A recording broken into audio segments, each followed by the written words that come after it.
It seems to signal with a hand or a sleeve. It's very hard to speculate what this might be. Hey.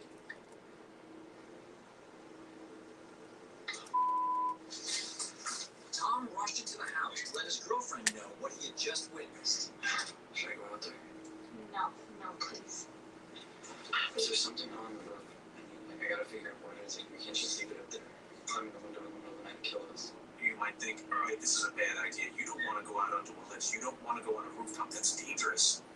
But if you didn't do that, all of us at home would look at this video and go, oh, you should have gone on the roof. You should have gone out and investigated. So, damned if you do, damned if you don't. Okay. Against his girlfriend's wishes, Tom ventured onto the roof to confront whatever it was that he saw. I don't like being up there to clean my gutters, let alone chase some unknown entity that you don't know what its physical prowess might be.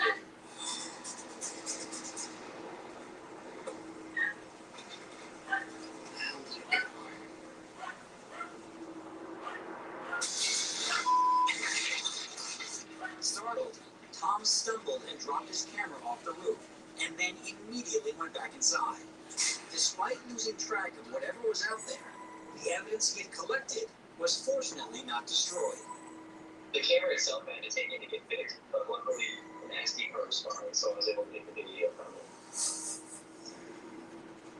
Whatever it is doesn't seem to move, doesn't flee, doesn't react to him in any way other than maybe curiosity. I'm sure just like we find cryptids to be so interesting, I'm sure they find us to be so interesting, or just completely terrified of us, or plotting our deaths because we've been just taking over all of their habitat. And maybe that's the root of the problem. Now, what was seeking something, I really don't know whether it was, food, water, shelter, or what, but it definitely seemed like it was looking for something. In fact, a few weeks prior to shooting this video, Tom had left his garage door up, and boxes of stored dry food had been ripped open. Something got in here and tore a big hole inside of some of those boxes. I think that if it was, in fact, looking for food, then it found what it was looking for, and that was the only reason for it to keep going back, so it's possible, yeah. Kind of the last thing he expected to see was something alien. And by alien, I mean something that he wasn't expecting. It wasn't a bird, it wasn't a squirrel or a raccoon. It wasn't even a prowler. It wasn't somebody walking around on his roof. It was a thing. What that thing was is unknown at this point. This one video actually defies all categories, so I don't know what it is. If they still have this thing going around their house, they better do something about it. And that's exactly what they did. At the end of that summer, we actually sold the house, and I don't know if the person who moved into the house is having the same problem, but we got away from it. Since moving, Tom's nights have been considerably more peaceful.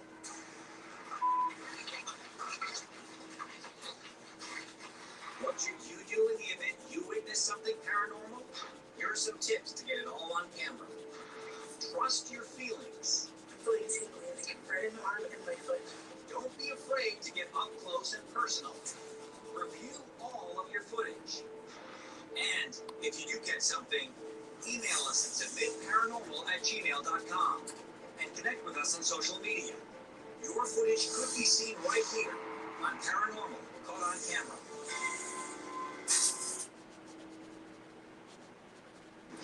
Next on Paranormal Caught on Camera, a group of teens driving down a haunted road are pursued by a bizarre and terrifying phantom truck. You could tell it in the girls' voices. We all knew something was abnormal with the situation. An evil entity leaks out from another dimension. Oh my god, dude. He's sitting there just staring at us. Look at us. We witnessed a demon in the mirror, and that blew my mind. A cryptid sighting that will challenge everything you think you know. This was not a movie monster. This was no giant monkey man. This was a very dark-skinned man covered with hair. A 5-pound muffin jar is no match for the spirit haunting a New Hampshire store. I found this video so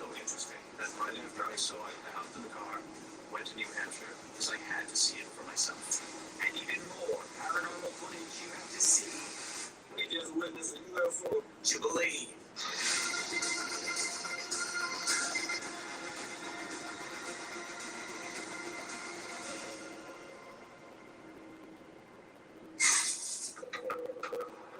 If you're a fan of paranormal lore, or simply grew up in New Jersey, you've probably heard the legend of Clinton Road. The 10-mile stretch in West Milford has a well-earned reputation for ghostly happenings. People have reported seeing all sorts of strange phenomena when traveling along the notorious thoroughfare. From ghost children to hellhounds, Satanists to monkey-like creatures, and even, believe it or not, phantom trucks.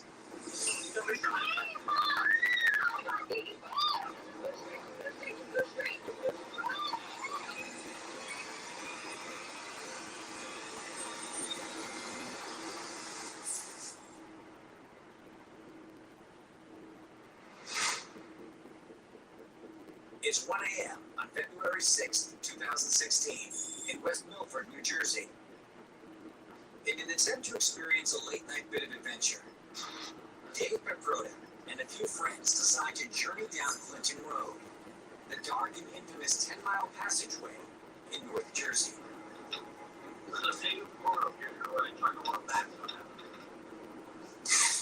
My name's Dave Peproda, and I was the one driving the vehicle. I used my dash cam to record. Then you turn right off the road, and you'll see counts of the road. You do turn around and go on, and you do like animals. When you're 17, 18 years old, hanging out with your friends, you want to do something at night. You live in New Jersey. A popular thing to do is travel up to Clinton Road. Right there, take a right. And once their tires touch this deserted rural road, it doesn't take long for the nightmare to begin. Oh my God. I think this is counts.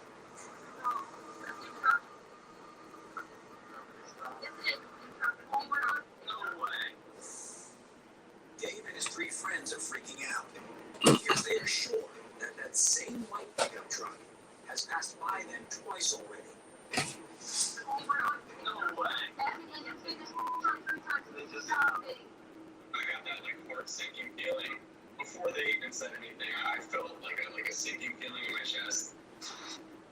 It was an older white truck. The windows were black tinted. Couldn't see if anyone was in there or what the deal was, but clearly saw a white truck. No, you stop. No, don't you already stop.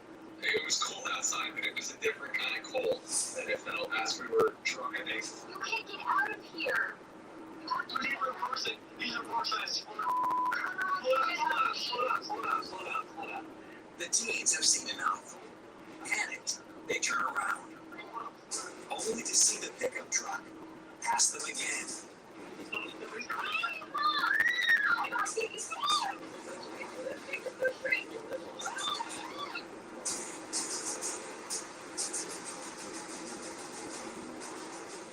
could tell it in the girls' voices.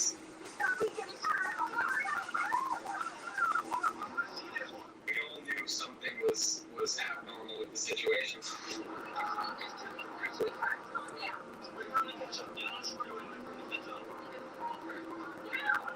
Finally, the end of the road. Dave and his friends have made their great escape. But who was in that white truck? And was it actually from this world? Or was it a phantom truck? Could it somehow be connected to the legend of Clinton Road? When I got home, I did a lot more research on Clinton Road and found that there actually is a legend of a pickup truck chasing you out, and that's when I was freaked out. One of the aspects of the story always involves this mysterious pickup truck. No way. This truck will follow you to the point of turning around when you pass it.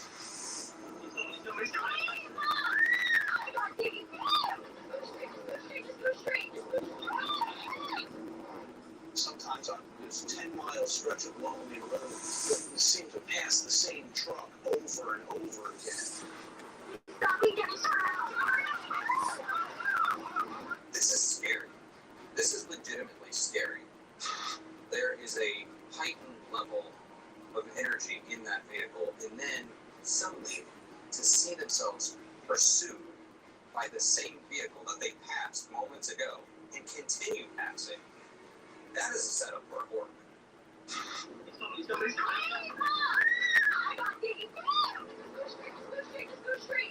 I'm not a huge ghost person. I used to not believe in that stuff, but stuff like this changed my mind on that. Usually when we think of apparitions and ghosts and spirits, we tend to think that they are limited to just things that were once alive, people, animals. That sort of makes you wonder, do vehicles also count as an apparition or ghost, or are they something totally different? Some people believe that these phantom vehicles are actually part of some alien dimension, not necessarily a ghost. The goal seems to be to take you somewhere and then you never come back. So, maybe these phantom trucks, if they do catch up to you, maybe you never be seen again. While Dave and his friends may have escaped unharmed, his dashboard camera wasn't so lucky. The most interesting part to me is the fact that I have my dash cam plugged in, hardwired to my car, and it has a backup battery so that when I have the car off, it still records motion detection. And while we were driving, right after when that clip ends, my dash camera shut off. It said low battery and it died. Even though it was plugged in, everything was on, and that's why the video cut off.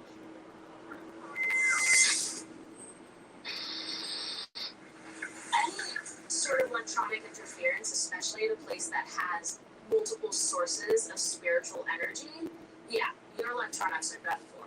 That's them stealing your energy to manifest itself. That's the mystery of Clinton Road. Things like that happen on that road. It's not a pleasant road to ride on, in the middle of the night. It's rural, it's pitch black, there's no houses on it. When something like that happens, you automatically just get freaked out. You think something supernatural's going to happen. Which means there's only one piece of advice to heed. All I'm going to say is if I'm driving down Clinton Road, I'm going to continue going, because if you stop your car for too long, you're going to die.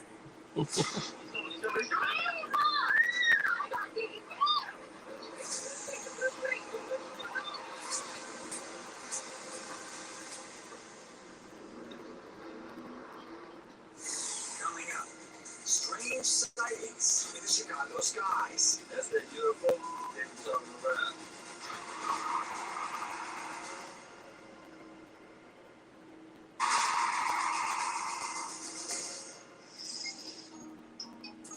There have been countless UFO sightings all over the world.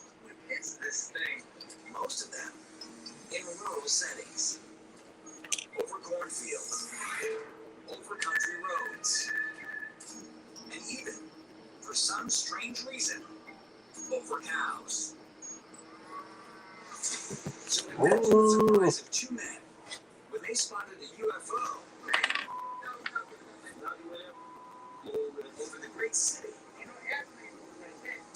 of Chicago.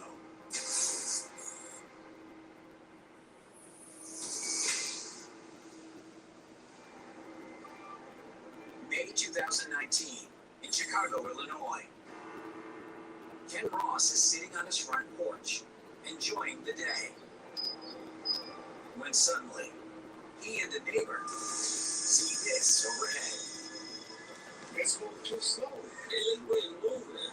Yeah. A black, amorphous, unidentified flying object soaring through the sky above, positively baffling both Ken and his neighbor. I don't know what the that is. Someone. You feel something? Yeah. Ken had heard of this sort of thing before, but had never actually seen one in person. Until now. That's the beautiful things on the ground. Eventually, the object is joined by a second, smaller entity that looks just like it. I don't know, man. It's two of them. The one was following the other one. The other was way up there. Ain't no nothing like that. Ain't no airplane move like that. Approximately 30 minutes later, the objects finally disappear into the clouds. Man, we just witnessed a UFO around this. My name is Ken Ross. Yes, I'm the one that filmed the video. I was in awe, you know. You see the excitement from the video. We jumped off the porch and like, man, a UFO, you know what I'm saying? So it was something exciting to us to bear witness to something like that. Hey, we moving. Yeah. We from urban area Chicago. Excuse my vanity, what you heard on video. That's the UFO they were talking about. We was like something shocking, you know what I'm saying, for us to witness something like that. You know, you hear about it all the time in rural places, you know, Wyoming, Arizona, some places like that. But in Chicago, east side of Chicago, you know, it was something strange and unknown. The unidentified flying object in this clip sort of looks to be silvery on the top, vaguely flying saucer shaped, very dark on the bottom. It's difficult to see what we're actually looking at because these dark objects seem to change shape every couple frames. I don't know if it's a tumbling object or if it's just so weirdly shaped that every little corner looks different, but it's definitely disorienting. The shape of it is very peculiar. It doesn't look like a plane or a helicopter, like something recognizable. It's also too stiff and too big to be a bird. And also the way that it's moving, it looks like it's moving very, very fast across the sky. It wasn't nothing man-made as far as airplane, you know, helicopter, balloons, or anything like that. Even the way it was moving, the distance that it was flying, it wasn't a drone. Drones usually, you know, they're level when they move around. These things seem to be like kind of all over the place. But just because it isn't any of those things doesn't mean that it's necessarily extraterrestrial. And given its location, believe it or not, it could be something even more bizarre. Looks like a cryptid to me. You see that it was in motion and that the shape of it was moving with the motion. It seemed to be flapping in some weird way. There have been a lot of sightings in the Chicago area of these winged-like creatures. And these sightings, there has been dozens of them over the last 2 years, and we don't know what they are. Oh, I didn't know UFO. It's a fucking flappy creature. This is a little bit crazy, Stupid. but there have been Mothman sightings. Oh, it's Mothman now. I don't know who was flying over those skies, but that was what came to mind when I was watching this. Whatever it was Mothman came and took my man. never get the chance to see in their lifetime. That's the UFO they were talking about. And both Ken and his neighbor feel fortunate to now be a part of an exclusive group. You know, you hear about it, but now you witnessing it. So, you know, it make me more of a firm believer. When you see it yourself, you know, that's the only conclusion I can come with. That was a UFO. I don't know what the is this. Coming up, two men reckon with the evil spirits trapped in a haunted church. You need no sense, dude.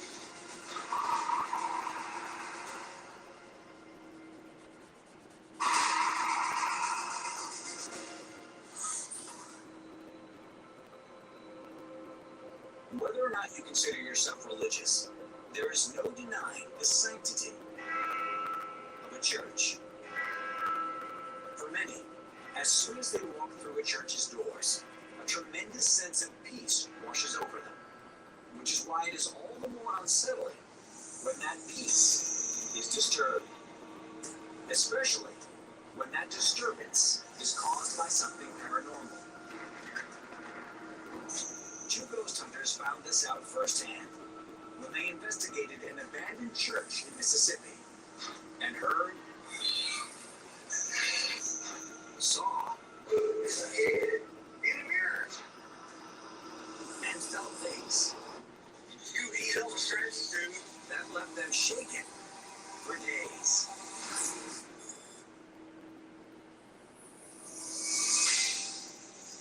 January 2020 in Wayne County, Mississippi. Two paranormal investigators set off to explore an abandoned church in the woods.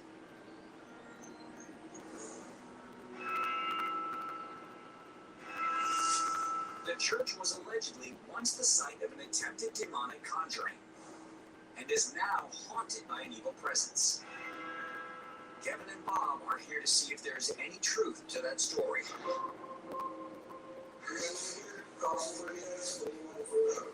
They begin with Bob holding some dowsing rods, used by some investigators as a simple way to detect a presence. You might want to begin again. Most of them, yes. At first, They're also they used get to no find response. water and gold. But then, listen carefully.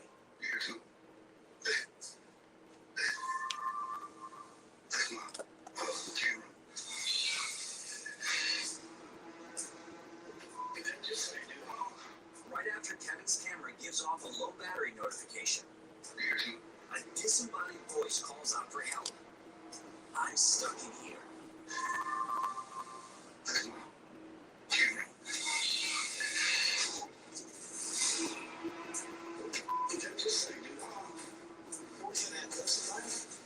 Yo, this is the same demonic voice, dude.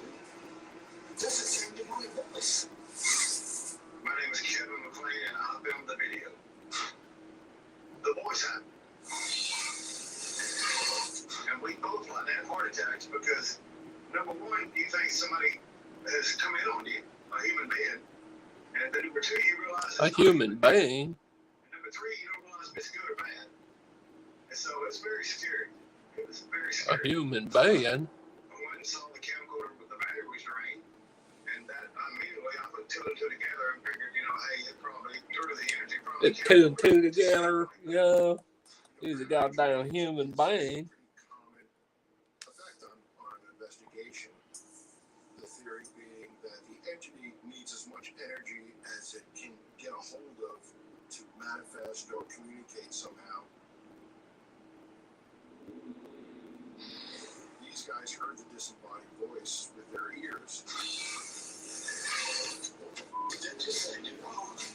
Somehow the spirit had to generate enough energy to create a voice. Kevin and Bob are freaked out, but determined to make further contact. Can you speak again? What did you say? Are you a human I being? heard you speak. Heard you Did you say speak? you're stuck in here? You stuck in Did you say there? something? You want a corn dog? Deeper into the church, they suddenly come upon a mirror, said to be used by demons as doorways to hell. It's in a doorway to hell. Yeah. You want to come out of that mirror? You want to show yourself? You want to get naked and party? Closely. There's some display in front of me. Do you see it?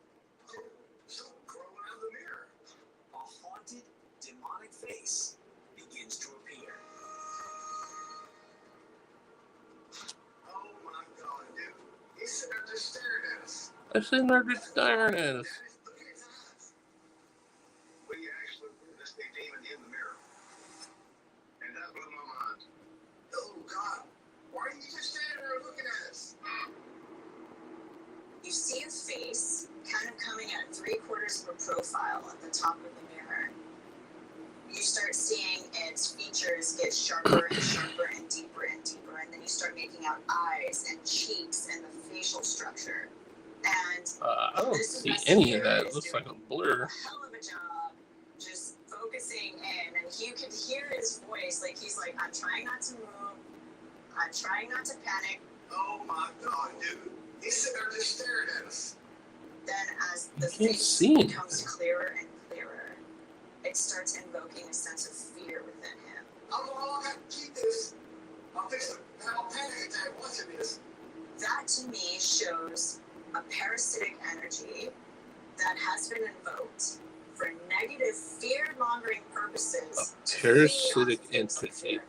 This bitch. But if this is the face of a demon or parasitic energy, how did it get to the church in the first place?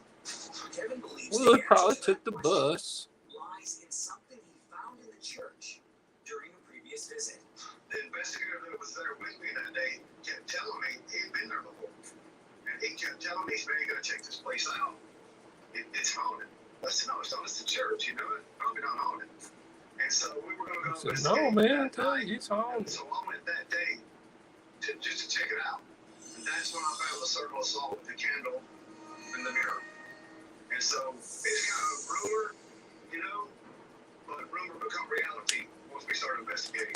Become reality. Objects that were found in this church. What's up, Mr. Milo? Candles and circles of salt. To me, it means that whatever people were here, they were probably doing mirror scrying, which is when you summon a demon or some sort of like wise entity in the mirror so that you can communicate with them. If you're practicing black magic with red candles, you're trying to invoke anger. You're invoking, danger and bodily harm. And in fact, just a few minutes later, Bob has a very sudden and painful physical sensation.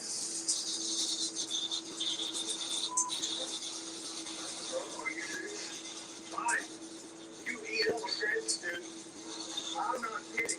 It ain't just one. We're talking about 20 or 30. Oh my God.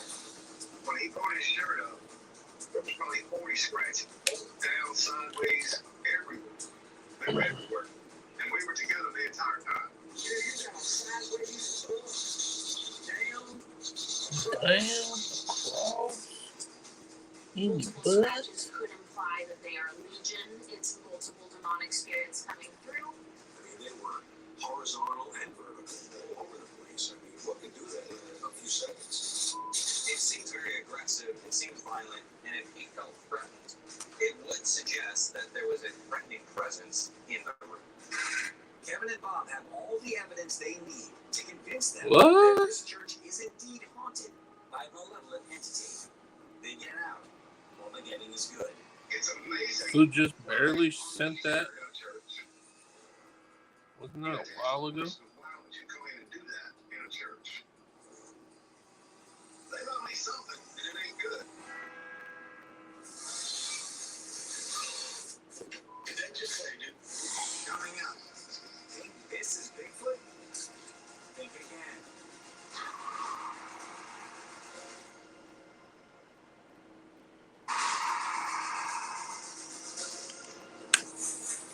Like this is Bigfoot?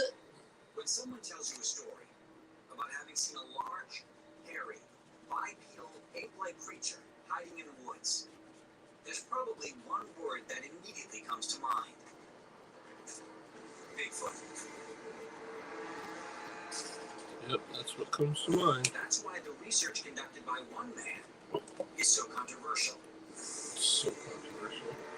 Because if you ask him, the large, hairy, bipedal, ape-like creatures he has seen aren't Bigfoot at all. But something even more mind-blowing. Turtle Man. 2018, in Nova Scotia, Canada, a man named Leo A. Frank is camping in the woods near his home. When he hears some rustling up ahead, so he pulls out his phone to record and captures this.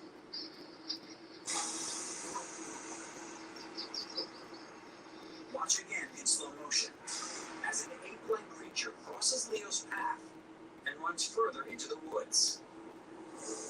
Leo follows the creature and finally spots him again, hiding by a tree. 2 to 3 weeks? God The damn. creature eventually takes off. But just weeks later, Leo is in the same woods when he again witnesses the silhouette of another ape-like creature through the trees. And it's not Bigfoot. Then, incredibly comes across another one. This time, Oh, he's climbing lucky. a tree in the same woods. For most people, this would be a bizarre run of luck. But for Leo, capturing footage like this has been his life's work for more than 2 decades. My name is Leo A. Frank, and these are my videos. In late August of 1997, Very good hope, sir. that camped out at my grandmother's property. So I'm walking up the brook, and I see what I think is a black bear. The problem was the black bear stood up on 2 legs and turned around and looked straight at me. This was He not looked straight at me. I didn't know what to do. This was a very I just released all man, the covered in hair, miles.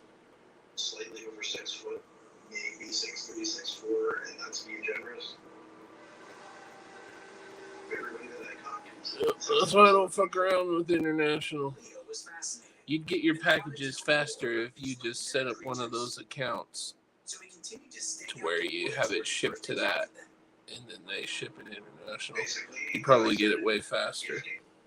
Which means you take I gifted what was available in the area, and that included salmon, apples, and pears for the most part, and that's still what I use today, is apples and pears. It didn't take long for Leo to come across the creatures again. And he was eventually able to get close enough to one of them to get this incredible shot of its face.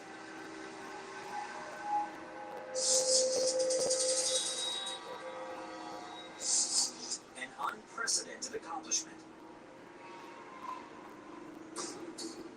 But perhaps what is most intriguing about this phenomenal photo and Leo's 22 years of research is the conclusion he has drawn from all of it. That this isn't Bigfoot at all. In fact, it isn't any kind of cryptid. It is a human. Specifically, a prehistoric human, left over from the past. There are ancient era people that we used to live beside, and we chose to move into the concrete jungle. They said, good luck, guys, we're staying here. It's as simple as that. People try to make it more complicated. They want it to be more Get a lot easier to ship to you. A monster chase. It's really not that complicated. Because all they have to do is send it to an address, and then that shipping company takes care of the rest. They live off the land. They hunt. They fish. They do everything that we used to do. I don't do it because you have to go to the post office. You can't do it shipped from your house or anything. So, like, you have to go to the post office. I hate my post office. It's disgusting and it takes forever. And it's just not worth it to me. Just have to sit there and fill out paperwork and then get out of line, have to get back in line. And then you have to wait for someone to handle that shit. It's just too much of a process, and I don't like anybody enough to do that shit. It kind of reminds me a lot of like the illustrations you would see in South America about the Bombero, or the illustrations you would see about the trolls in Sweden. And I like that it's, not the traditional Sasquatch face that we've been led to believe throughout all these years. Though Leo might be in the minority with his belief about this creature, he is determined to stay the course and learn as much as he can while he can. My goal is just to continue learning with my knees and my back and other health conditions. I get maybe 2 seasons left in me, and I'm okay with that. What I needed to know was that what I saw 22 years ago was not a movie monster that I was working with, was man. Coming up, a ghost who wants a puppet. No, it's not lazy. I don't give a damn enough to have to go through all that. I live in the fucking ghetto. You don't understand what it's like going to the post office. Everyone in there is fucking complaining. It's just bullshit the whole way through. And no one knows how to do their fucking job. It's too much of a fucking hassle to fucking go to the goddamn post office and fill out those forms. It's not worth it to me. Because the person's going to want some kind of a fucking discount from you because they're going to have to pay up the ass in shipping. And so you end up getting fucked out of money. So it's like, it doesn't help me one bit to sell internationally. During a slower moment at a store near Lake Winnipesaukee. And then most of the international people that have ever been interested already have one of those accounts. So, because they order from the States a lot. I mean, you're just doing the person you order from a favor by getting one of those accounts. If you order from, you know, international a lot. Because it's a pain in the ass to have to do that shit. Yeah, I'm sure it's different in Canada, but it's a pain in the fucking ass in fucking the States. My name is Steve Pizzano. I own the video. It came out of my camera in my store. When I first saw it, I was like, well, what the heck was that? Because I put the pipe like I know how heavy it was. So I kept watching it. And I was like, oh, this is bright. There were actual Muppets. It's hard to see that in the actual video. But there was If someone was spending a shit ton of fucking money, then yeah, I'd probably go do it. But not for a small amount of money. It's not worth it. There's no, I mean, you know, you had trouble lifting it off by hand. I couldn't explain it. The way that this object moves off of the counter and onto the ground is very unnatural. It definitely feels like something was moving it.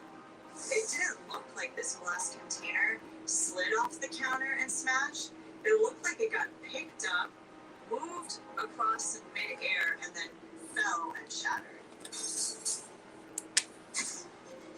I found this video so interesting that literally right after I saw it, I hopped in the car, went to New Hampshire because I had to see it for myself.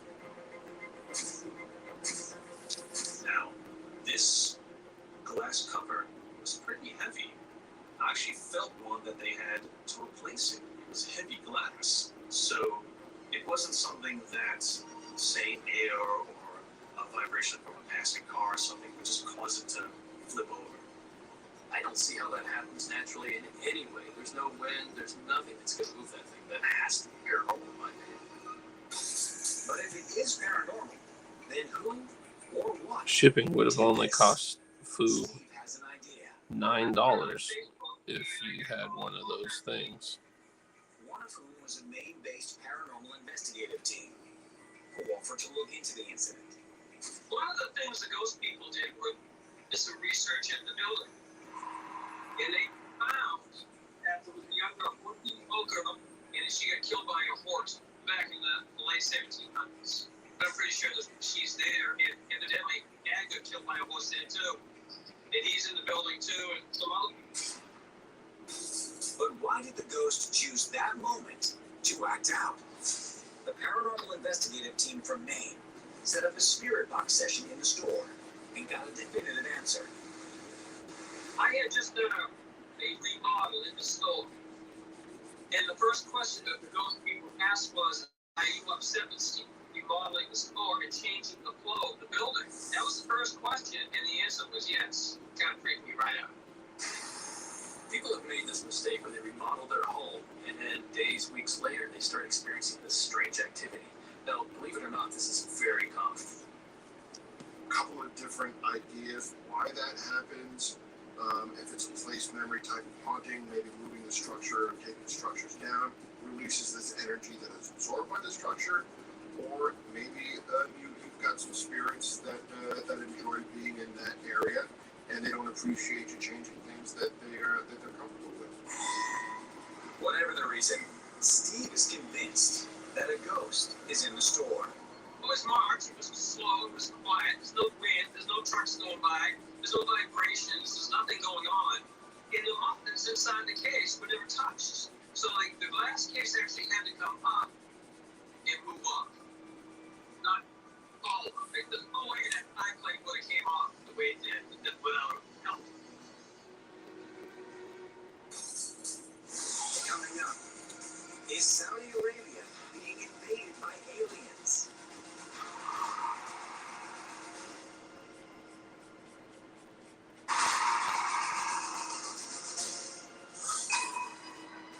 What is it that makes seeing a UFO so deeply unsettling? Could it be the long list of possibilities associated with aliens and UFOs? Like alien abduction, possible experimentation, and warfare. If you ask Paul Smith, all of these possibilities and more were on the table when he saw these bizarre lights one night outside of his office in Saudi Arabia.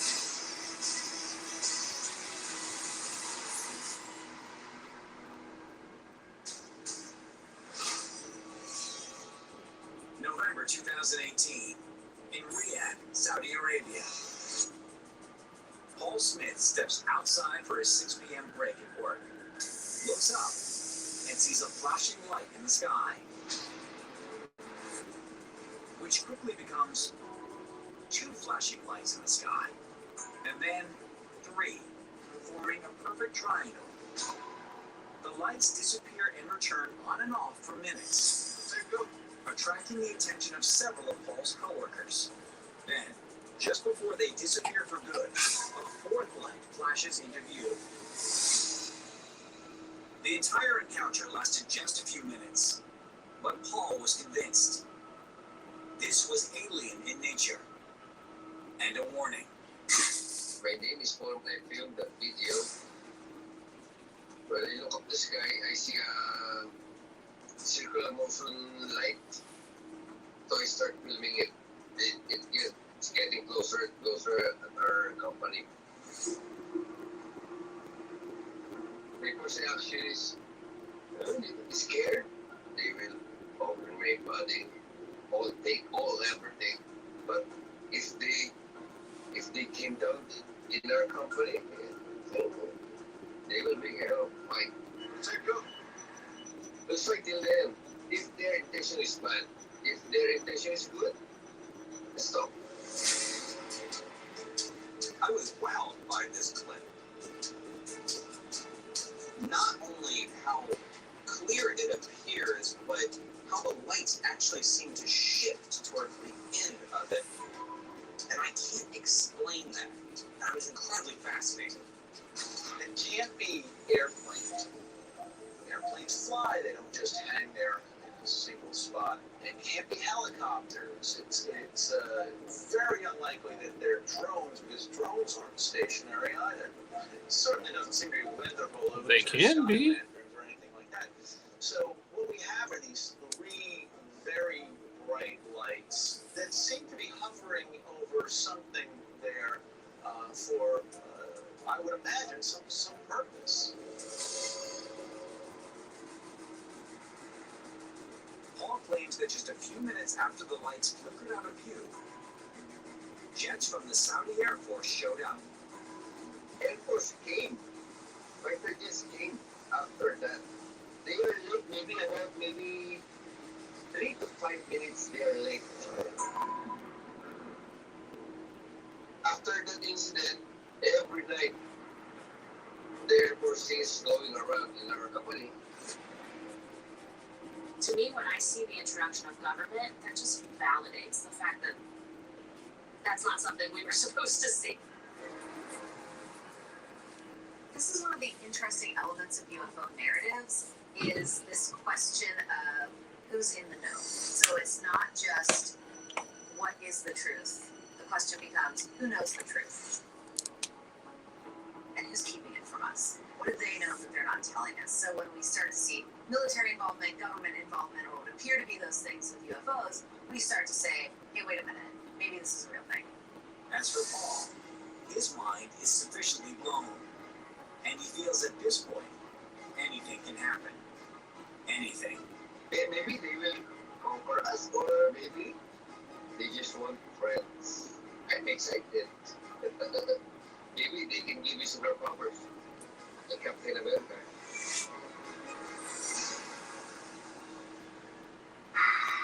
What should you do in the event you witness something paranormal?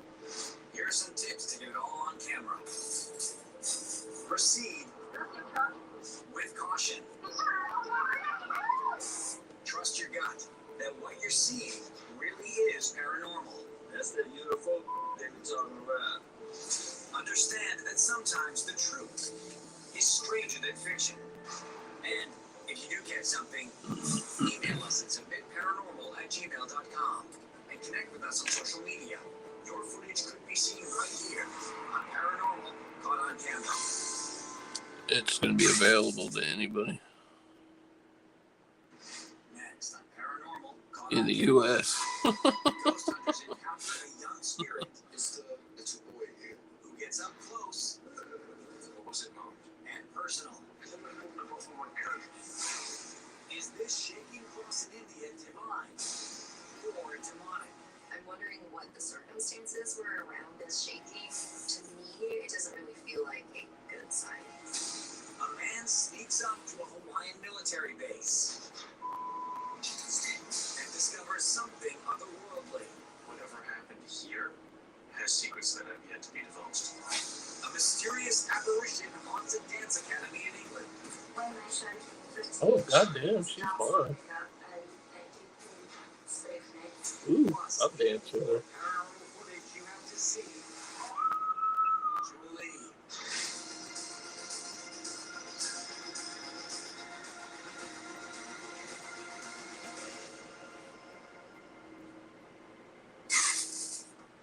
It seems almost every bar in the world has some sort of interesting backstory. And maybe there's a reason for that. For many, a favorite bar is more than just a place to sit and drink. It's a cherished sanctuary, a member of their family, a part of who they are. And as a result, it's no wonder that some bars seem not just to be filled with the souls of the living, but also, as the Milner's Gate can attest to, the souls of the dead.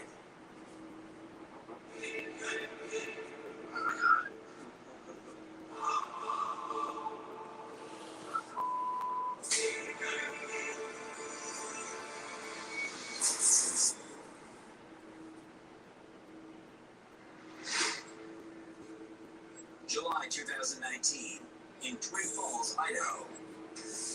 Ryan Ramber and his co-worker Chris are beginning to wrap up the night at Milner's Gate Brewery. So I'm Brian Ramber, I'm bar manager at Miller's Gate, and I was upstairs mopping the bar floor, and I heard chairs grinding in the basement on the concrete floor. We have a bar down there that we use for special events.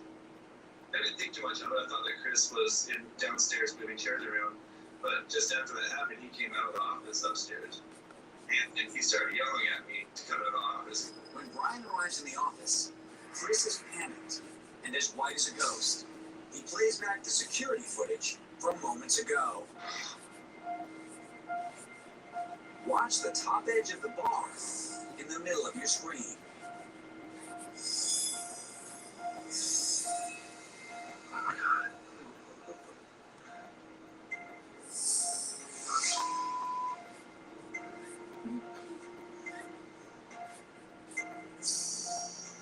One by one, the stools move back, as if multiple ghosts were pulling up to the bar for a drink.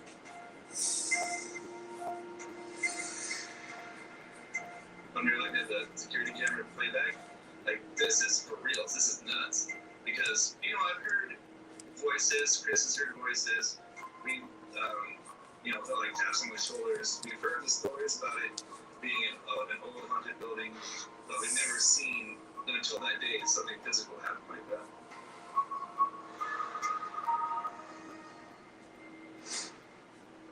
A week later, on the same security camera, Brian and Chris see this. Some kind apparition dancing around the bar area. Well, that's pretty good, man. The first thoughts was just bewilderment. Like, this is real. I'm pretty sure I got goosebumps. Yeah, it was very bewildering and very creepy. It appears the rumors are true. Miller's Gate is haunted. Bar stools moving around by themselves is interesting, but also the fact that the managers and employees are watching it like spectators on the video footage. They're very cognizant of it, and it seems like they're entertained by it. The second one, we're not really seeing the stools move so much. We're seeing this sort of line of vaporous lights that dance around exactly in the same spot where the stools move. Well, that's pretty good, man. This isn't see-through. It looks like it's generating its own light, and it's moving specifically. It's moving up and down. It's moving left to right. It's not sort of just randomly flipping around. It looks like there's some purpose to its movement. But what's perhaps most remarkable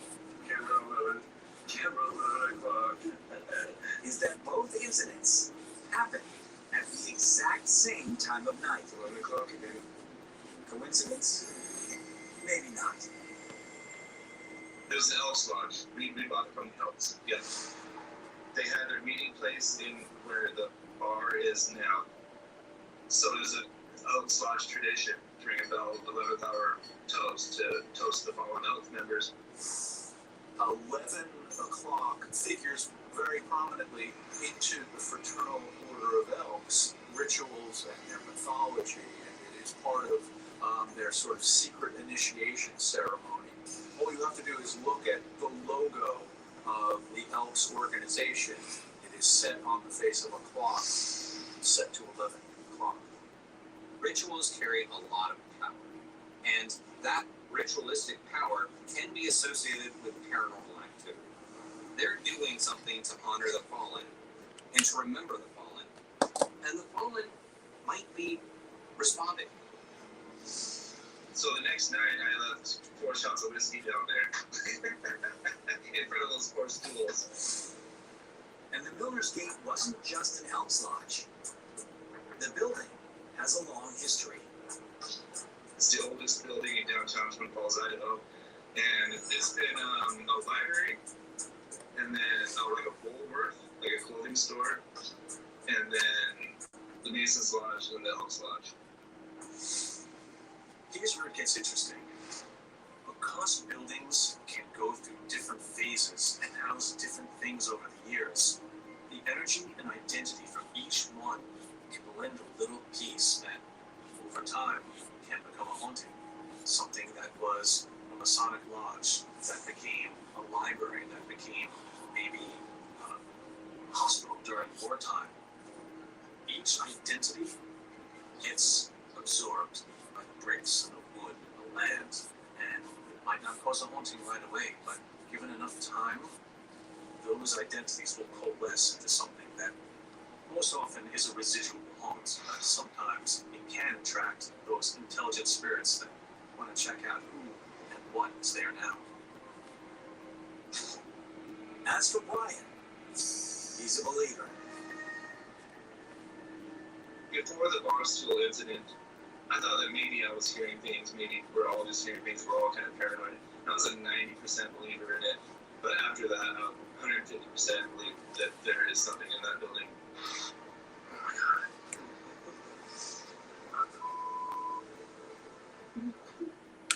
Coming up, is this Hawaii military base harboring UFOs?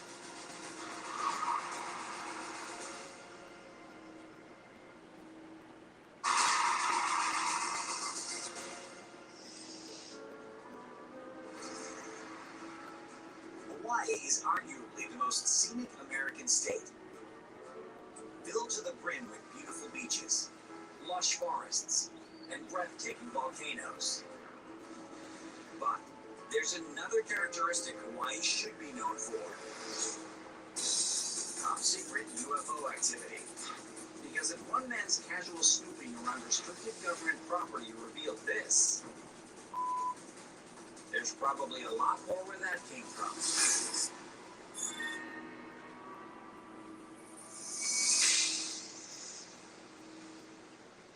2010, on the Big Island of Hawaii, a man who wishes to remain anonymous peels off a northbound road to Kona onto some apparent private government property, where he takes out his camera and captures this.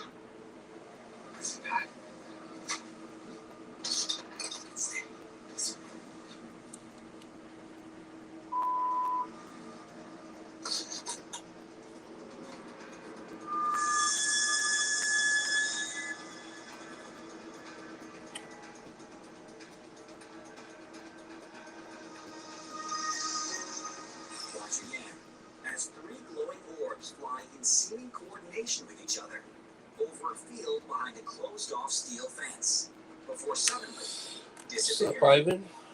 This is a great video. You see these Nice of you to join us. bright colored objects operating independently, yet there is a unity to their movement. I find this video interesting because, unlike some of the other UFO videos I've seen, this one feels closer.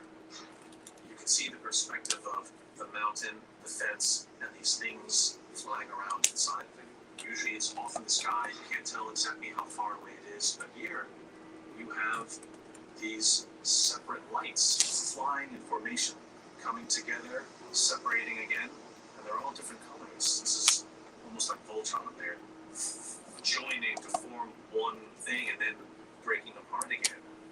And then at the end, they actually just simply disappear. That you don't see an object anywhere. They're just gone. They're three different colors. It's not a laser pointer. It's not anything else. It's definitely controlled somehow. It's moving around. But why is it around, government bases? I mean, what's the government trying to hide? Well, when it comes to UFOs, there are many who believe that the government is trying to hide a lot. You have to consider the source and you have to consider the location. The location is right inside of a military base. So, do I think it's a UFO? Yes. Do I think that it's an alien UFO? No. I think it's homegrown, baby. Military bases give us that element of possibility without needing to get too science fiction-y when it comes to belief in these things. It is entirely possible, I think, in most people's minds, and probably even desirable, to think that our military is designing things that they are not being super open and public about, things either designed for espionage or surveillance or whatever. On the whole, people assume that's happening. So whether these are terrestrial but mysterious, unknown, conspiracy-based, or extraterrestrial is almost beside the point. If it were a military test, this is a good place for it. If it were an extraterrestrial encampment, this is a good place for it. Either way, whatever happens here has secrets that have yet to be divulged. Or could these three glowing orbs be something else entirely? Is it a craft? That's my first question. Or are these like types of energy that are intelligent energy? Are they manned by some sort of other being? It's hard to say. They are bright lights that can coincide and interconnect and then split apart. But they're always in some sort of unison flying formation. I do think that there could be something related to more of the natural splendor of the place. Let's not forget that these islands are also a hub of spiritual activity for the indigenous people of Hawaii. So it could be because there's that religious and spiritual component as well. We have seen a preponderance of UFO activity or UFO sightings in areas that also have spiritual importance. Whatever they are, and wherever they came from, until we get concrete answers from the government or elsewhere, all we can do is continue to speculate. wildly.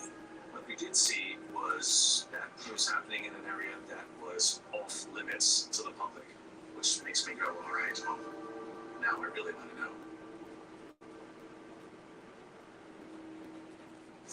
Coming up, a spirit, what was it called, makes contact.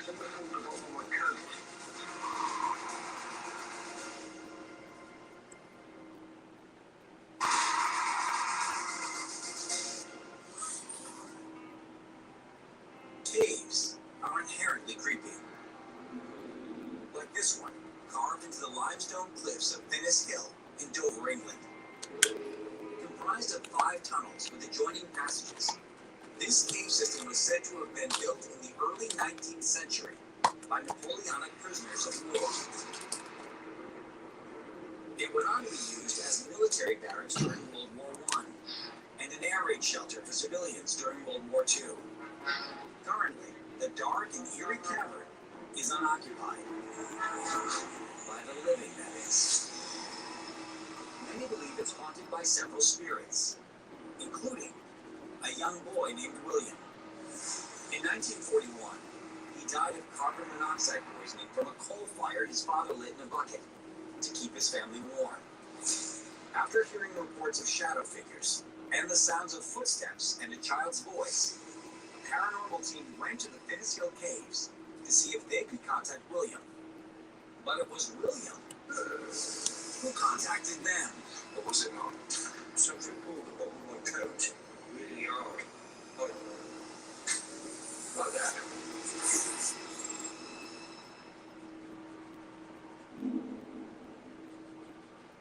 November 2019, in Dover, England. Phil Bradshaw, Mark Jones, and Jeff Young entered the Finnis Hill Caves, hoping to make contact with the spirit of a young boy named William, who died in the caves almost 80 years ago. As part of their investigation, they set up static cameras throughout the caves and several REM pods, devices that emit an electromagnetic field to detect movement. If a spirit comes close to the device, it will light up and sound an alarm. Almost immediately, one is activated.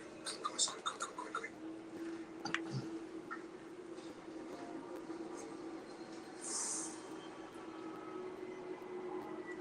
The REM pod's dead. That was a new battery. My name is Jeff Young, and this is my video. We always put brand new batteries in every piece of our equipment. And whilst we were just continuing to set up, the REM pod goes off. It just continuously just went nuts. We rushed there as quick as we could. The REM pod was completely dead within seconds. It's completely died. It's drained the energy from the battery off the REM pod.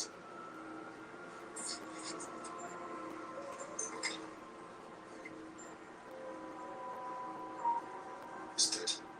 It's an ongoing theory that ghosts or spirits, if you will, need energy to manifest themselves, and they will pull that energy from anywhere they can, be it heat, in a lot of cases it's batteries from camcorders and other equipment. So ghost hunters oftentimes will turn on a brand new machine with brand new batteries and watch it die right in front of their eyes. The team is a little freaked out, but they replace the REM pod's batteries and continue with the investigation. Then, things go from weird to downright creepy.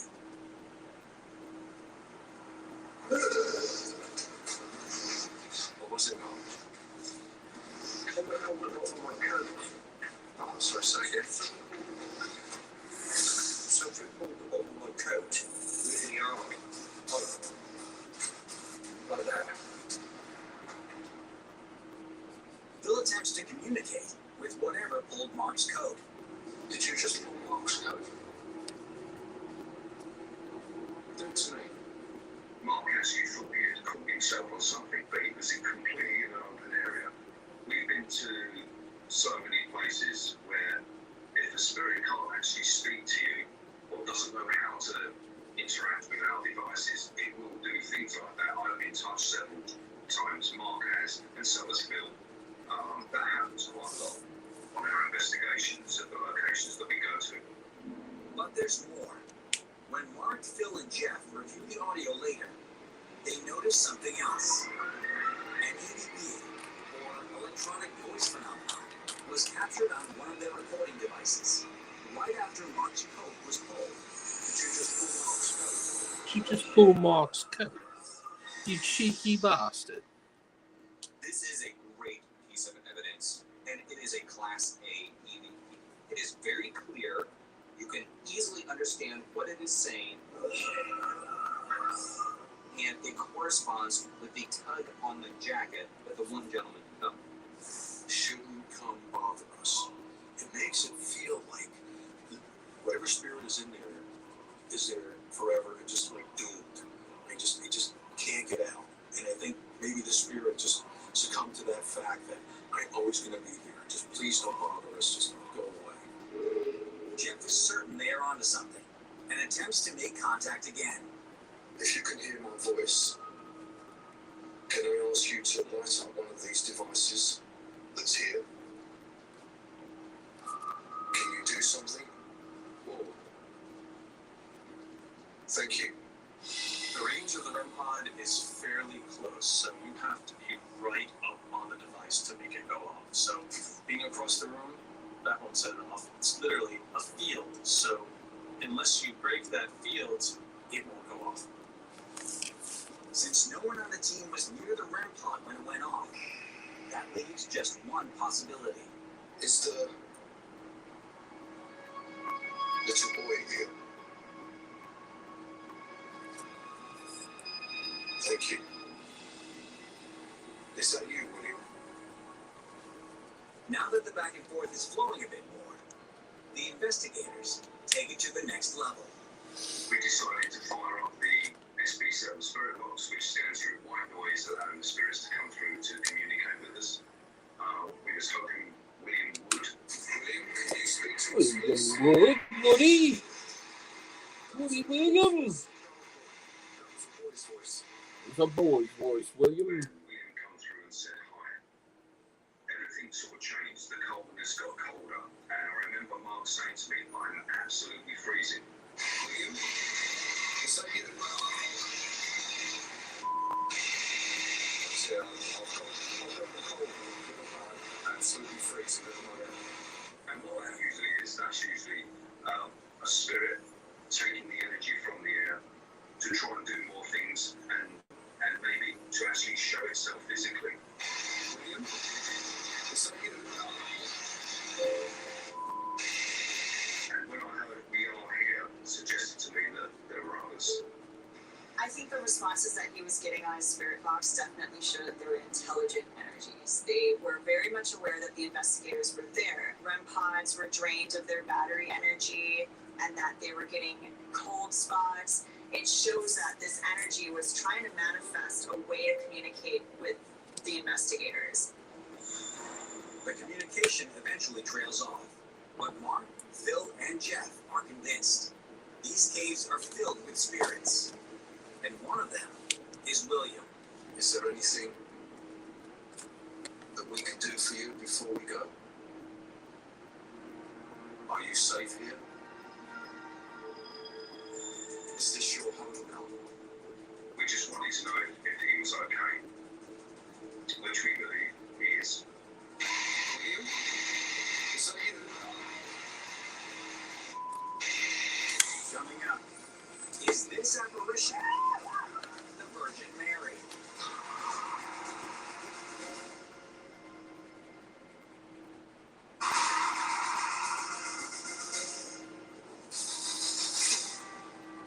When it comes to unexplainable supernatural activity, little can compare to miracles of divine nature.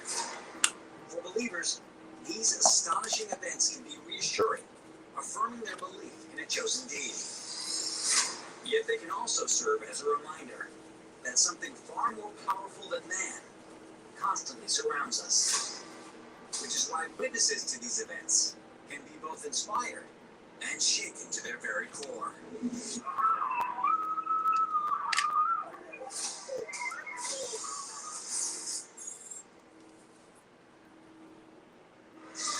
From the beginning of time, man has sought a closer connection with a higher power. And that desire has led to many legendary accounts of messages and visions of a spiritual type. It's May of 2019 in Kangwon Village, India. Inside a small shrine, a worshiper captures a strange phenomenon that has attracted the attention of many for miles around. The crucifix on the altar shakes back and forth continuously, seemingly on its own, while everything else remains perfectly still, leaving those who witness it to believe a divine presence is the cause. The shaking that the crucifix did was very intriguing. I'd never seen anything quite like that before. The fact that this thing was moving and nothing else on the table even moved an inch kind of tells me something strange might be going on. Most who have witnessed this event consider it a good omen. But could it be something decidedly less benevolent? If you are a nefarious and you're aware of the world and you're aware of these tropes, wouldn't you do anything you could to provoke that reaction from the people you're trying to provoke the reaction from? I'm wondering what the circumstances were around this shaking. Did something happen before it started? I don't know. To me, it doesn't really feel like a good sign. Perhaps the sign, good or not, is ultimately in the eye of the beholder. People are looking to believe. This is often one of the signposts for that belief. For those who do witness such things, to them, it's a miracle. It's a reinforcement of their faith. It's a sign that someone is watching, and it's all going to be okay.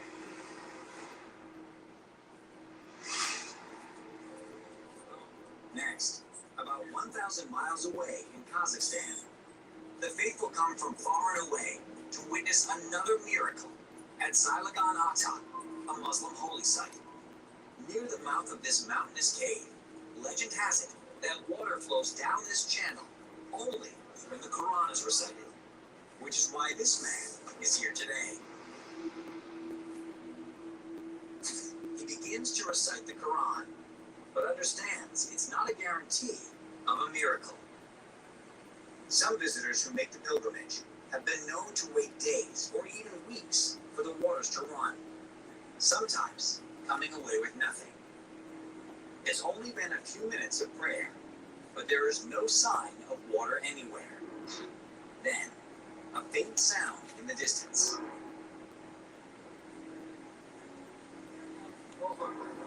Now, watch the upper middle part of your screen.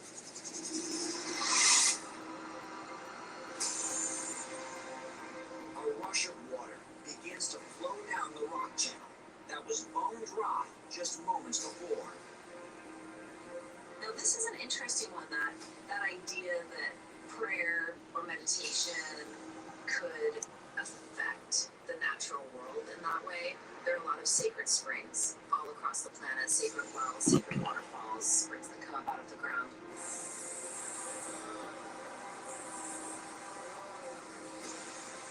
The idea of being able to control them through belief or magical practice is an interesting element. I think that people, they want to believe, they want to connect, and when they see incidents like this, I think it plays into their desire to believe that there is something bigger than just us.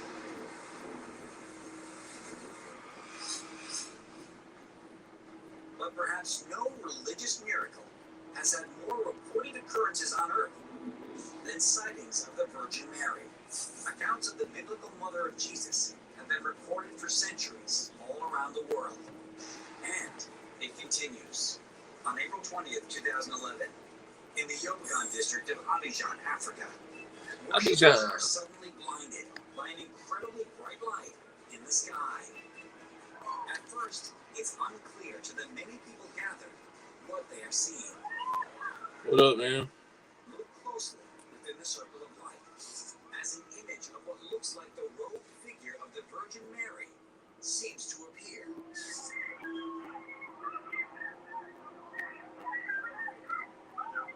It slowly fades from view, returns again,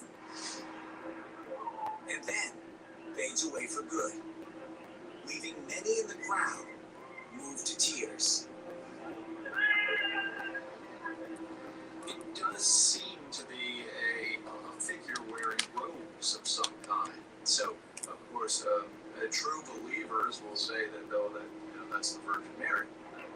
It really is, again, a reminder that human beings, the collective unconscious, can come together and formulate something in their minds all together and perhaps create something like they were just seeing in their minds, the Virgin Mary.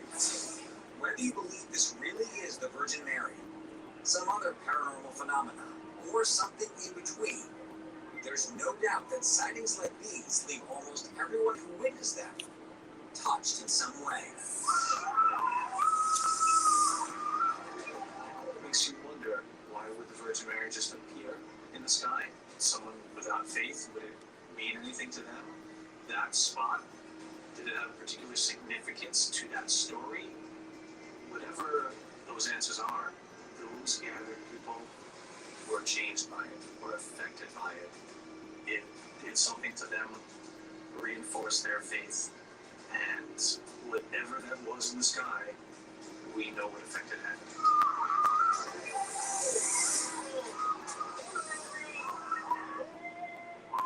Coming up, a dance of the day.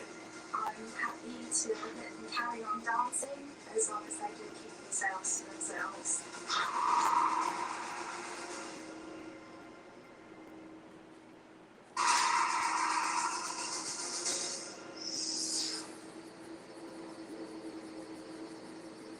Have you ever had the feeling that someone is watching you? Or sense there's a presence in your home?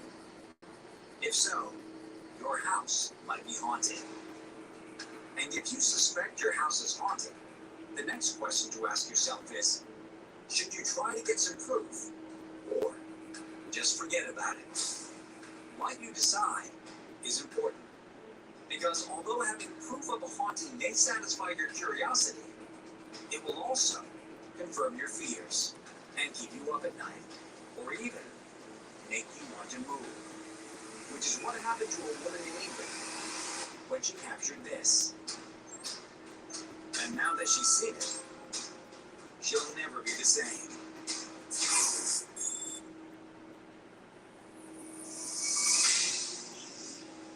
It's the spring of 2019 in Essex, England. Victoria Hopkins and her family live in a home that was built in the 1920s.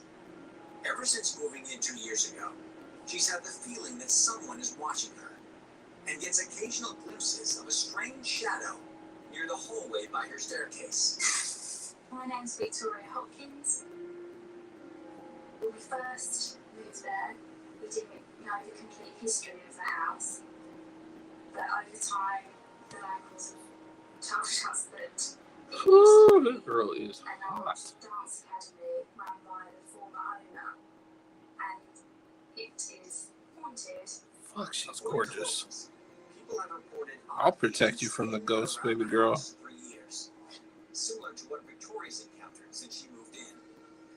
My friend got wind of it, who loves haunted houses and visits them for a holiday. She is fucking fine. Again, I didn't think that they would find anything particularly interesting. But Victoria was wrong. Her friend set up a camera pointing toward the hallway by the staircase, hoping to capture something tangible to confirm Victoria's suspicion. And sure enough, they did. Keep your eyes on the bottom of the staircase as a shadow passes in front of the door at the end of the hallway. Now, take a closer look. When the footage is zoomed in, it becomes clear that the shadow looks more like an apparition of a young dancer. You can see what looks like a shoulder and arm here.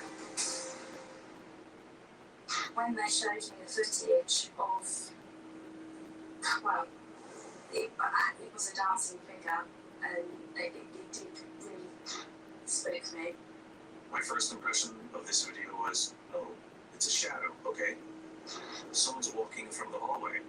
But when I watched it again and looked more carefully, that shadow seems to be accompanied by what I could only describe as a shape, a light to offset the shadow. A shadow would just be, okay, a light being blocked from a source.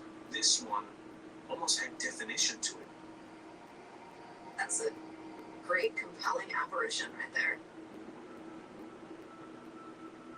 There was a definite, almost outline of a human shoulder, head shape in there, which takes this from a shadow to something more like an apparition, which is more of a fully formed appearance of a person, which I think is much more fun. Fuck, don't let that girl talk. Let the other one talk. Intelligent haunting to me. It's simply something that's there passing through.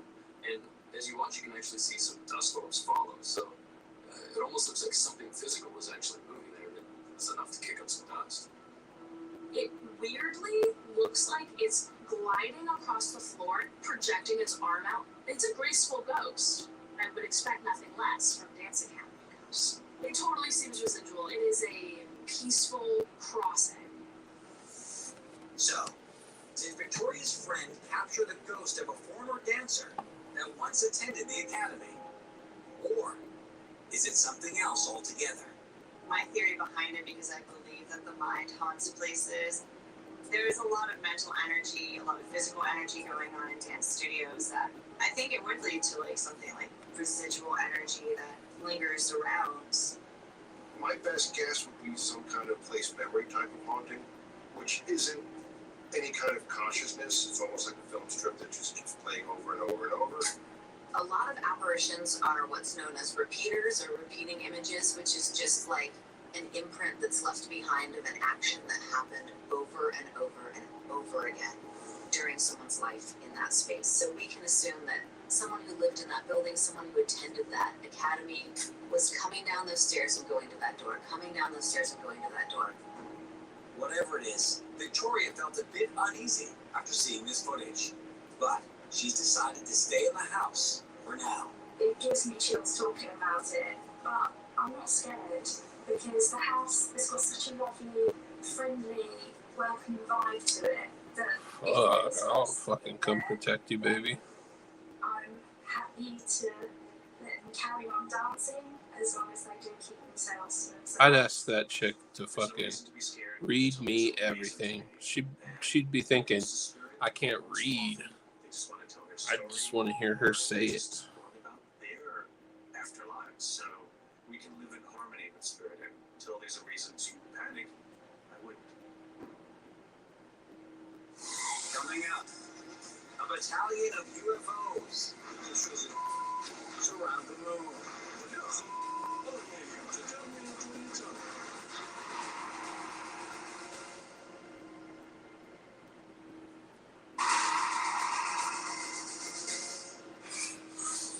A full moon is a spectacular sight. And while it's one of the few celestial objects that is visible to the naked eye, it is even more fascinating when viewed through a high-powered lens. You can focus in on the many craters that were formed over time when asteroids and meteorites crashed into the moon's surface. Or you might discover something else even more awe-inspiring, like a man in Moscow did when he spotted something beyond comprehension.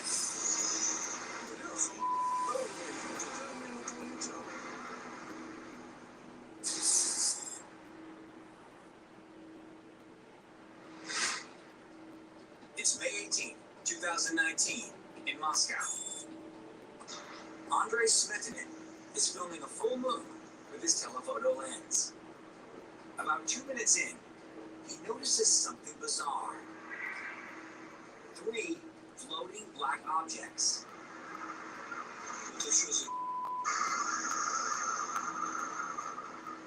But when Andrei zooms out to get a better look, he is stunned, as the number of these objects, or UFOs, multiplies before his eyes.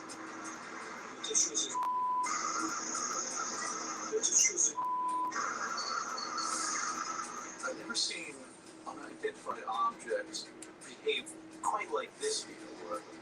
The fascinating thing about this is that they don't seem to be in our atmosphere. They seem to be orbiting the moon. Really, a whole squadron of these things pass in front of the moon. So, what are they?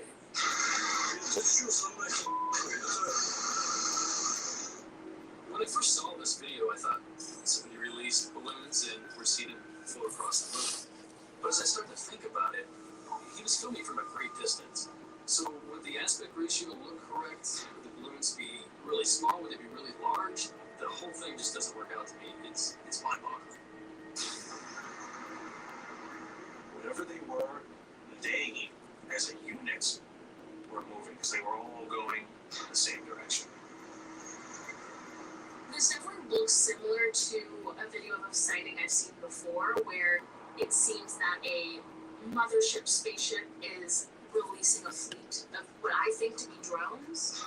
This looks like alien drones to me.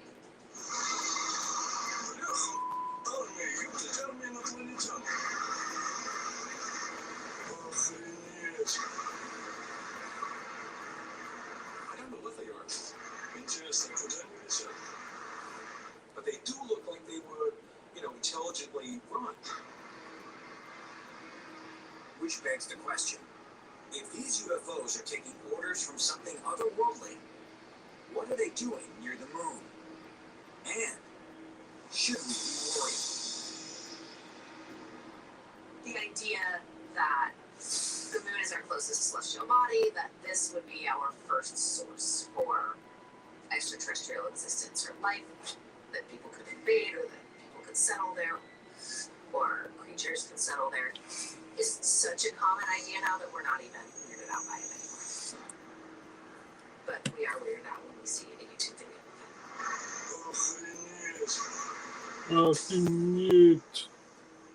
Andre is still not quite sure what it was that was passing by the moon that night, but feels fortunate to have captured something so extraordinary and possibly extraterrestrial. If he didn't have that camera, the lens on the moon, he would have never caught that. Nobody would have ever seen this. I guess UFOs don't have to be white lights in the sky. And if they're black lights in the sky, you're never going to see them anyway. So who knows what's out there?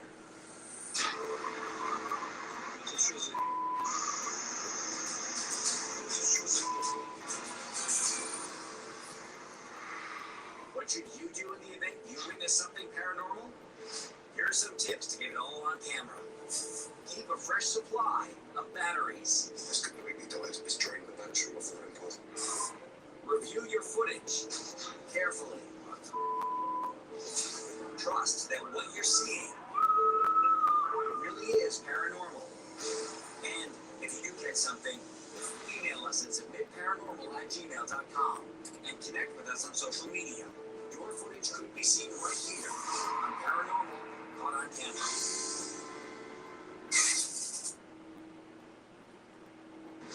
Next on Paranormal Caught on Camera. A ghost hunter gets a rude awakening. When I woke up, you could just feel a back hair on your neck stand up, and it just felt like somebody was right here. A massive cryptid stirs up a lake in Ireland. When you see stuff that your brain is not prepared to process, it's a very strange experience. Haunted playgrounds from around the globe.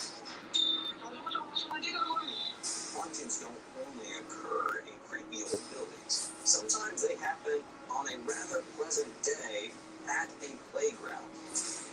A nightmarish spirit invades a man's home in Mexico. That was really, really terrifying. Almost like a spiritual black hole, if you will. And even more paranormal footage you have to see to believe. The freak is happening.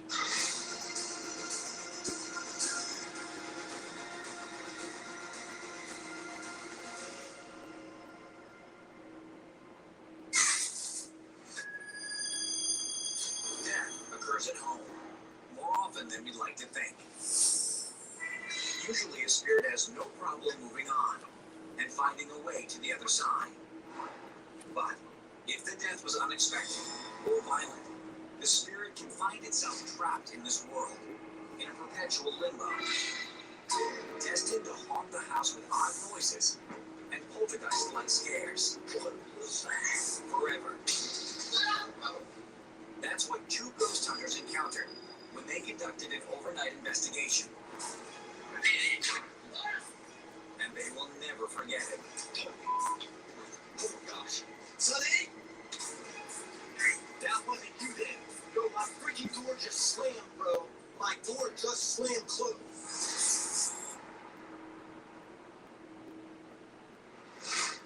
Sussex County, Delaware.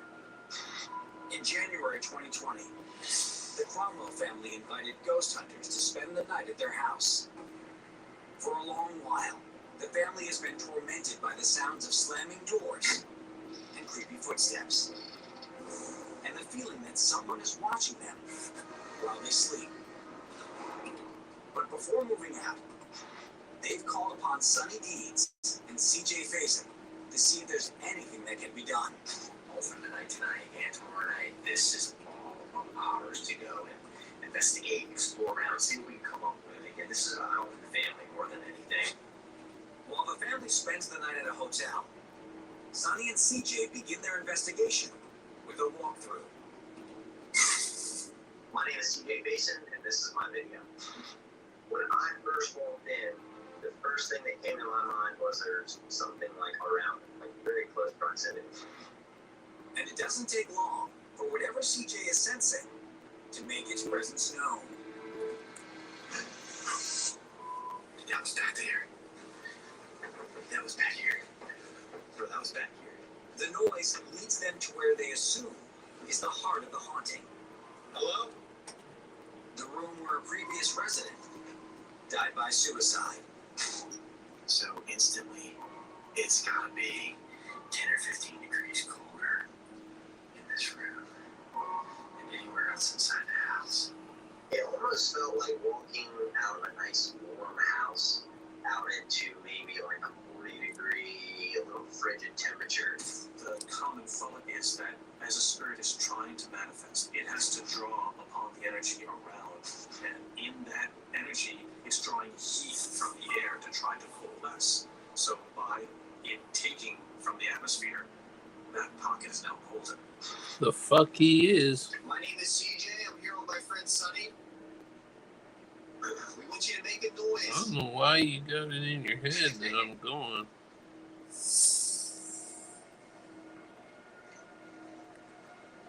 I'm going to contribute to you not working, Gary. More noise from down the hall. While Sonny remains in place, CJ follows the noise and uses a Spirit Box phone app to try to get the entity to communicate. You see, I'm actually working, Gary. If there's anyone who wants to talk to me, speak through the Spirit Box that I have on my phone right now. Just speak through. CJ ends up in another bedroom where he believes the noise was coming from. Did something happen on this bed that I'm sitting on right now? Was that a yes?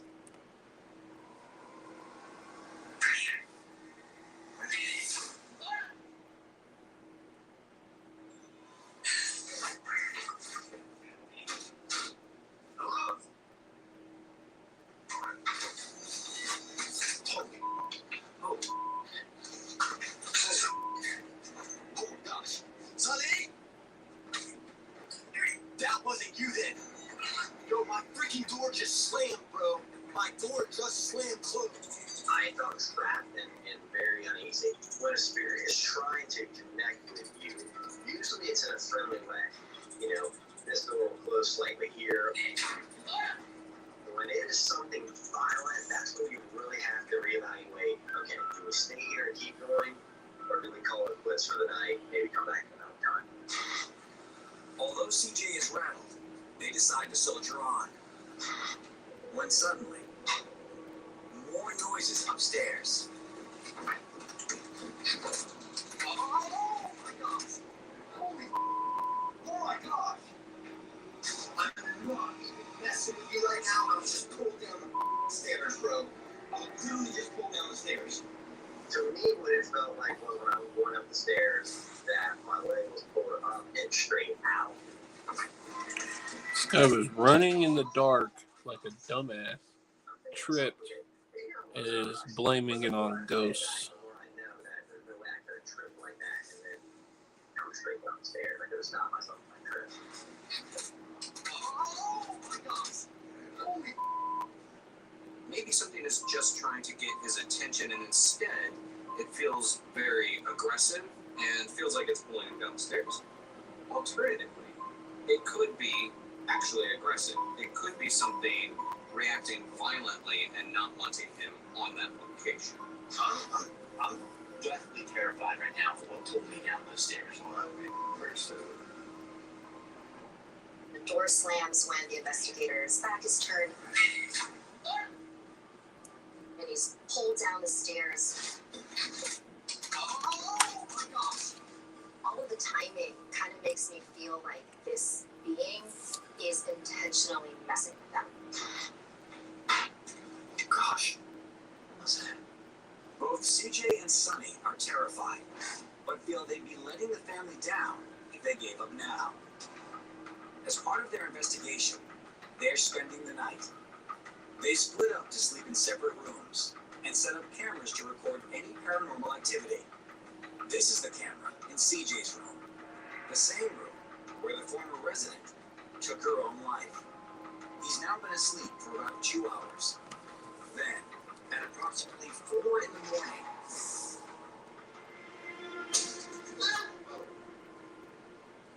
When I woke up, I swore something.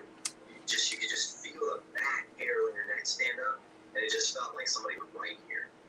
Obviously terrified, and started calling Sonny at that point. Probably started on my life. The door just closed. This guy's full of shit. He's like the same kind of guy that goes out in the woods looking for Bigfoot and sees a deer and then fucking yells, "I hear a Bigfoot." Same kind of idiot. Freaks me out. It really does.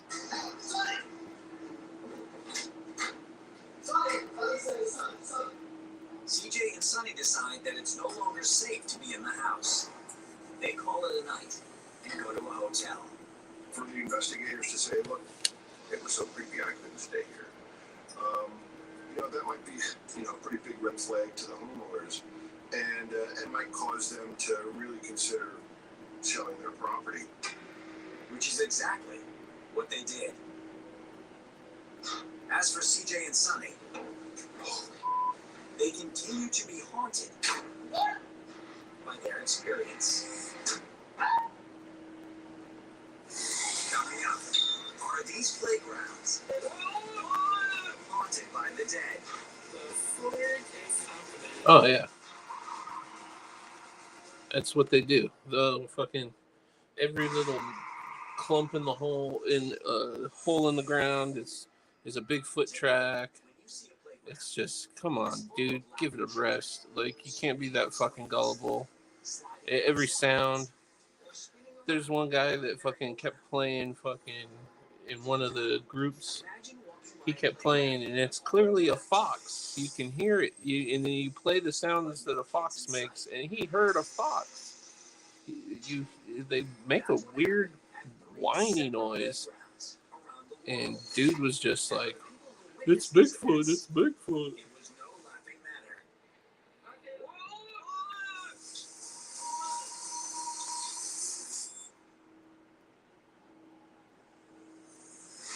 It's June 2018 in Delhi, India. Two friends are walking by a playground in the city when they spot something unusual.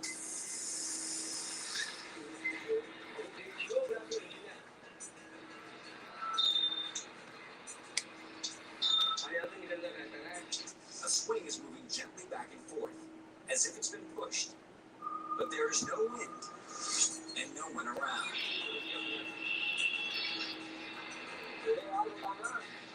Then, suddenly, the swing starts to go crazy.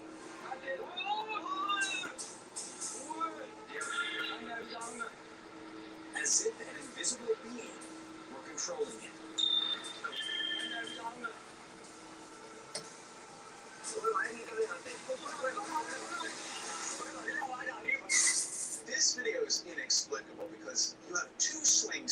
by side.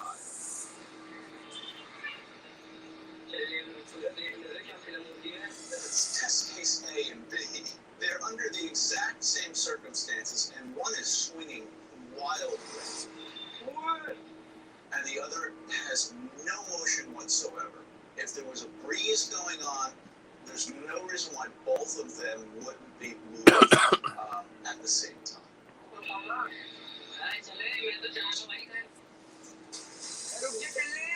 Initially, my thought is that this could be residual in nature, as if it's something locked in time, just behaving on its own.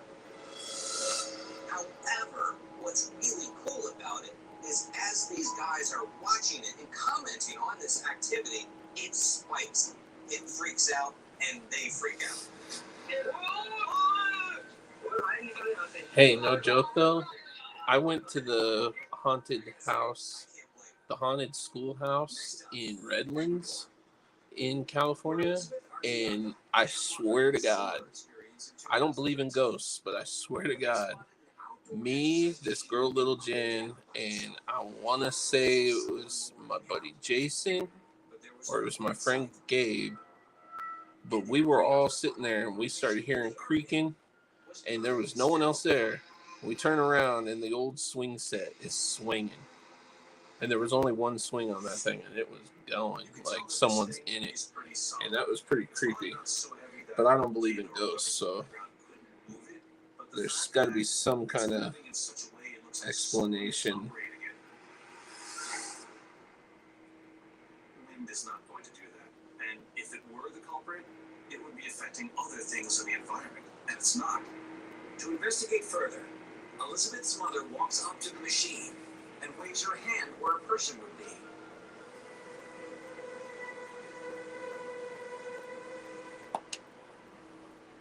Seconds later, the machine stops moving. Why did this swing stop when the woman got close? With a lot of these encounters, spirits like to show themselves on their own terms. They're not there to do tricks for us. It wasn't doing it for her entertainment, apparently, because when she got closer and we could really observe it, it just decided to stop. And finally, in May 2019, Philip Mitchell was walking past a park in Greater Manchester, England, when he came upon not one, but two pieces of equipment moving on their own accord. Philip describes what he's seeing in real time. We've been watching this for a good few minutes, and that's just spinning on its own. And then that swing. Oh, well, you know, I've had three fucking experiences that if it was a ghost, that was for sure a fucking ghost. One was that time at the schoolhouse. One, my mom, I was living with her in an apartment, and she said that she thought that there was a little girl that haunted the hallway. And I was home alone one time, and I was on the computer, and I had headphones on. I was listening to music, and I felt like someone come up and slap the back of my shoulder, kind of like when someone's trying to get your attention to turn, like you got headphones on, so they're like, hey, I'm talking to you, you know? And I turned around and no one was there. And the cat and the dog were laying down like nothing. So if someone came in, they would have got up. No one was there. That was freaky.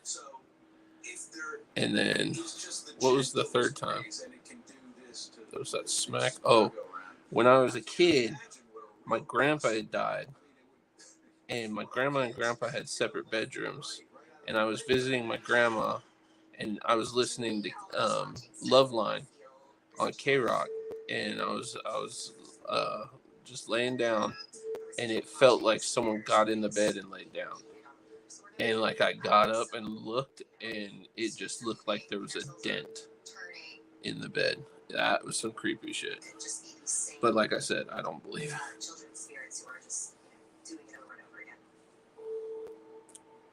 While these three incredible captures may seem unreal, as it turns out, haunted playgrounds like these are not at all that uncommon. There's an infamously haunted playground in the state of Illinois. Back in 1925, a tornado came through and decimated a school, killing many of the school children that attended. It's said that the ghosts of those children still haunt that playground. They move on swings, they play on the merry-go-round, they're inhabiting this playground to this day. So if that kind of thing can happen there, I feel like it can happen anywhere. So, the next time you go to a playground, look around, because you never know when a spirit might be looking for a playmate.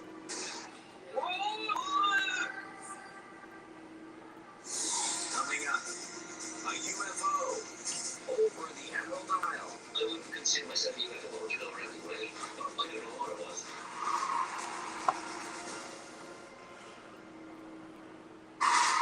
One of these days, if I gotta tell you my UFO story, Gary. I don't think I've told you that. But it's also known for the dreary weather, with some areas of the country averaging up to 225 days of rain per year. So it must have been a bit of that Irish luck when, on one of the few clear days, a man happened to look up into the sky and saw more than just the sun.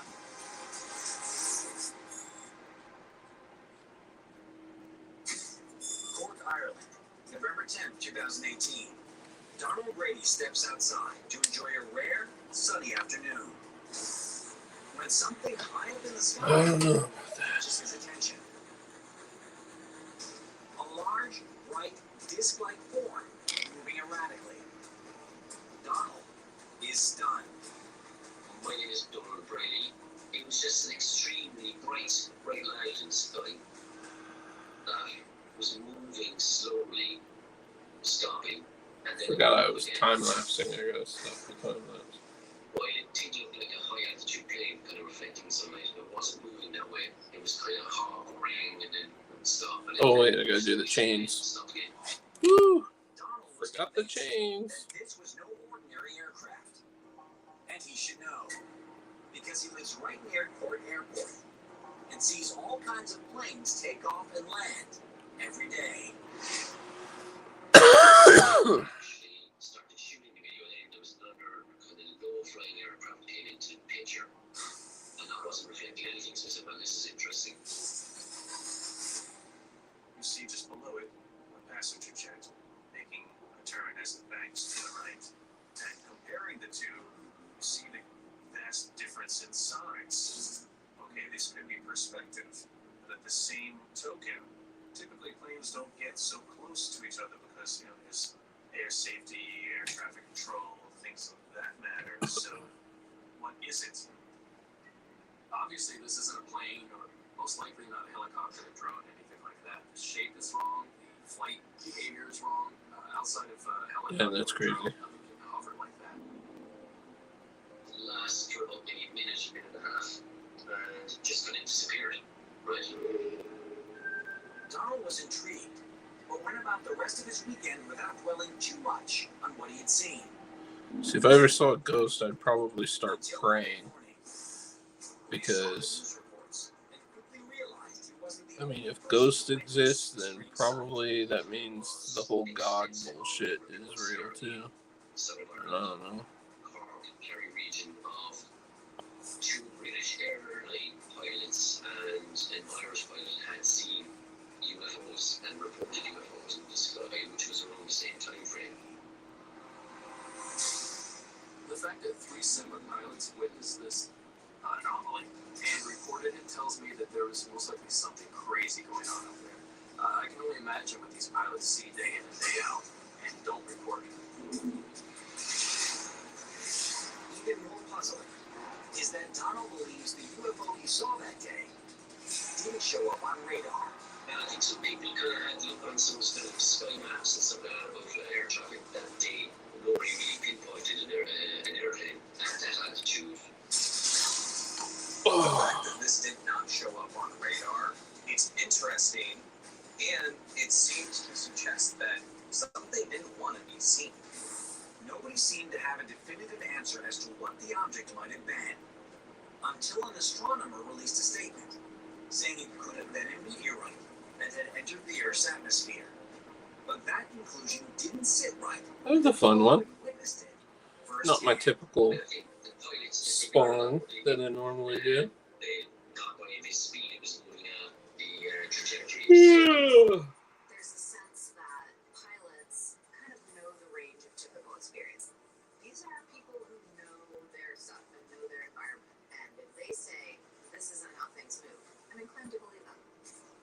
Donner might never know for certain what he saw, but he was happy the clouds had parted on that particular day and allowed him to catch a glimpse of something extraordinary. I wouldn't consider myself even a working or anything, right? But I don't know what it was. Coming up, a little girl stopped down. All right, fellas. I'm all done here. And this jar of Hubba Bubba is calling my name.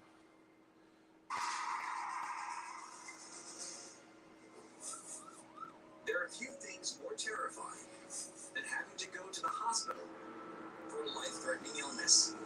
So, Gary, wonderful having you take yet another break from working to join me.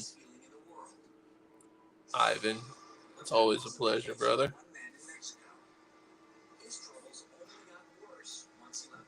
Gene ain't gonna buy that. I'll promise you that.